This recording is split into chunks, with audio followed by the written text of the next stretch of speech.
It's time for Gettin Reel, the program that gets your take on the latest movies at the box office. Today, we're going to meet our guest, Parker, who's a student at Fullerton College and a Disneyland employee. I'm your host, William. Welcome to our show, Parker. Thank you. It's good to be here. So, in your opinion, what do you think it takes for somebody to give it all they have and push themselves to the furthest to achieve success? Well, I definitely feel to achieve ultimate success, you do have to push yourself to the limits. I don't feel like everyone does that, but definitely if you want to achieve all you're meant to in this world, you've got to give it your all and give nothing less. Right. It has to be continual, doesn't it? Yes, it is. So, since we're on the topic of Disney, Belle in Beauty and the Beast, which I'm sure you and everyone else here has seen, she's seen as somewhat of an outsider, mainly because she is a bit more read and educated than a girl would be expected to in that time period. Would you say that everybody deserves a chance at an education? Yes, I definitely feel education is one of the biggest responsibilities that our generation has to give on to the next generation. Mainly because, we live through our lives and we learn things by living. And then if we don't pass that on to the next generation, they have to live through the same mistakes, right? Right. And how are they supposed to grow more than we did if they're given the same exact starting point and the same exact experiences along the way? It's like a responsibility that we have almost to the future. Yeah, a responsibility. We have to set them up for success. And if we don't educate them to the best of our ability, then we're not setting them up. Exactly. Well, tell me then, with Disney films, so often you have a prince featured as the main hero who goes and rescues a princess from some kind of peril.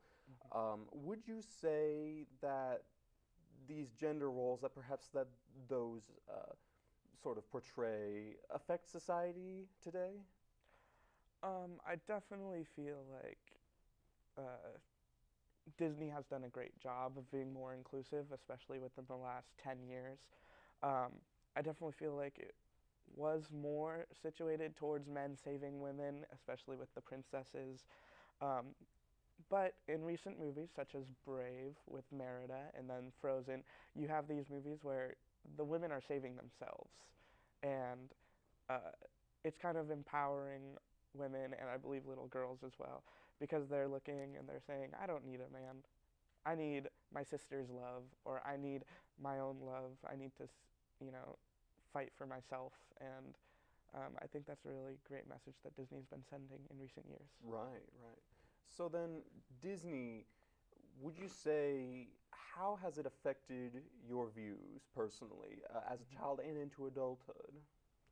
I definitely feel like it's impacted my life a lot. When I was a kid, I was always watching Disney movies on VHS and other platforms, but one of my favorites was Dumbo, the flying elephant. Of course. It definitely grew my love for animals, specifically circus animals. And for the longest time, I wanted to be a zoologist. Right.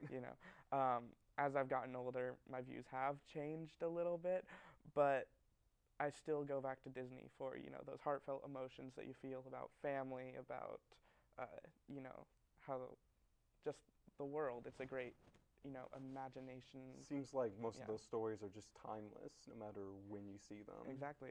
Dumbo came out in 1941. Right. That was a long time ago, but I still feel such a powerful connection to it. Well, it's great to hear from you, Parker. We're going to go to a commercial break real quick. Just want to let everybody know we're interviewing Parker right now here from Disney. This is Gettin Reel on Fullerton College Television. I'm your host, William Dodson. We'll be right back.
And welcome back to Gettin Reel here on Fullerton College Television. I'm your host, William Dodson, and we're speaking with our guest, Parker. So tell me, Parker, before we went to break, you mentioned a lot of these Disney classic films that you watched as a kid. So was that your first introduction to Disney, or was there something else on TV or movies that brought you into that originally? Definitely film was the first introduction to Disney, especially being born in the 90s during Right. the Disney Renaissance. But I continuously watched Disney Channel as a kid. Right. I mean, is there any other channel when you're a kid other than Disney? And then also I came to the parks with my family, even though I lived pretty far away. I just loved the parks. And just everything Disney. I mean, I had my room decorated with Mickey Mouse. Right. I'm sure So a lot of you kids would do that. consider yourself a Disney fan then? Yes, I would. A big time Disney fan ever since I can remember. I've just loved Disney movies, Disney parks, Disney television. Definitely. They've impacted a lot of people. So then tell me, as someone who now works at Disneyland, how would you say Disneyland has impacted or affected the LGBTQ community, if at all? I definitely think it's had a huge impact on the LGBTQ community, especially here in Anaheim, as giving kind of like a place to get away from the world.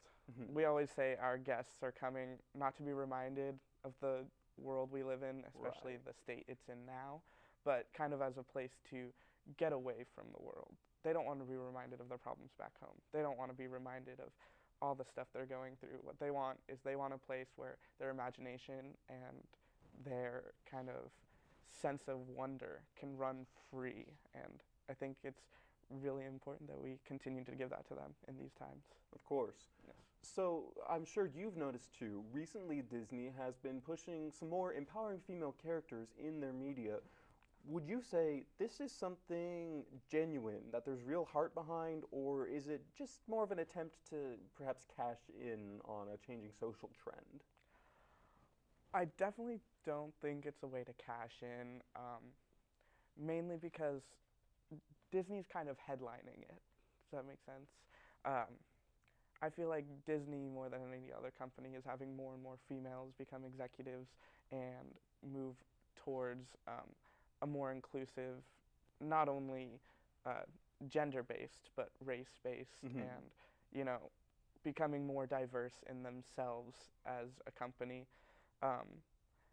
And I feel like they are still a company, so they still do have to worry about making money Of course. and stuff like that. But I feel like they are moving their product, right? Yeah. Right. Moving their product more towards a diverse audience as I well. see. So then, Disney, of course, known for mostly having children as a target audience, not without merit. But would you say that their appeal has broadened in recent years? Do you think that the idea that Disney is only kids stuff is misplaced? I do, extremely. I think there's something for everyone at Disney. If you find something, or if you don't find something that's for you at Disney, then I feel like you're not looking hard enough, especially with the acquisition of Marvel and Lucasfilm. Right. I mean, there's pretty much, I mean, they have superheroes now. They also have Jedi. I mean, Right. I don't know any person who wouldn't want to be a Jedi, either kid or grown. Of course. But definitely, I feel like, I mean, there's stuff for kids. There's stuff for teenagers. There's Right. stuff for adults. No matter what you are, I mean, Seems like that Yeah. no matter where you at or who you are, there's something to find and enjoy. Well, listen, Parker, it was great having you on the show. I just want to say thank you on behalf of all of us at Fullerton College, and just wanted to thank all of you for watching. This is Gettin Reel. I'm your host, William Dodson.